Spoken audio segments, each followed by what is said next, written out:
Hello అండి. ఇవాళ మనం కొంచెం ఈవినింగ్ స్నాక్ ఒకటి చేసుకుందాము క్విక్గా. ఇక్కడ అటుకులు, పేపర్ అటుకులు తీసుకొని కొంచెం స్టవ్ వెలిగించి కొంచెం మీడియం ఫ్లేమ్ మీద పెట్టుకొని ఒక గిన్నెలో ఈ పేపర్ అటుకులు వేసుకొని ఒక 2-3 మినిట్స్ మనం జాగ్రత్తగా అలా స్పూన్తో కలుపుతూ చూస్తే మనకి పేపర్ అటుకులు రెడీ అయిపోతాయి.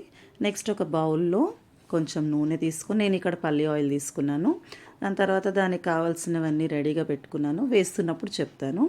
సో కొంచెం ధనియాలు, ఒక స్పూన్ ధనియాలు, చిటికెడు పసుపు, పుట్నాలు, ఇంకా గ్రౌండ్ నట్ అదే పల్లీలు. సో వేరుశెనగ అంటారు కదా, పల్లీలు, పుట్నాలు, ధనియాలు ముందు వేసేసుకున్నాను. కాస్త అవి వేగిన తర్వాత జీలకర్ర, ఆవాలు కూడా వేసుకున్నాను. మీ దగ్గర ఉన్నట్టయితే సోంఫ్ అంటారు కదా, తినే సోంఫ్, అది కూడా వేసుకోవచ్చు.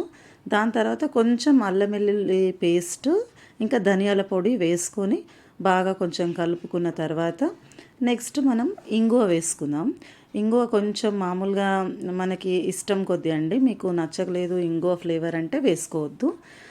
తర్వాత పచ్చిమిర్చి, ఎండుమిర్చి, కరివేపాకు ఇవి వేసి కొంచెం బాగా వేగిన తర్వాత అప్పుడు ఇంగువ వేసుకోవాలి. ఇంగువ ముందు వేసుకోకూడదు, లాస్ట్కి వేసుకుంటే ఆ ఫ్లేవర్ అలాగే ఉంటుంది. కాస్త నూనెలో మగ్గితే సరిపోతుంది. సో ఇవన్నీ అయిపోయిన తర్వాత లాస్ట్కి పసుపు వేస్తున్నాను. కొంచెం పసుపు, ఇంగువ ఒకేసారి కొంచెం అటు ఇటుగా వేసుకున్నాం.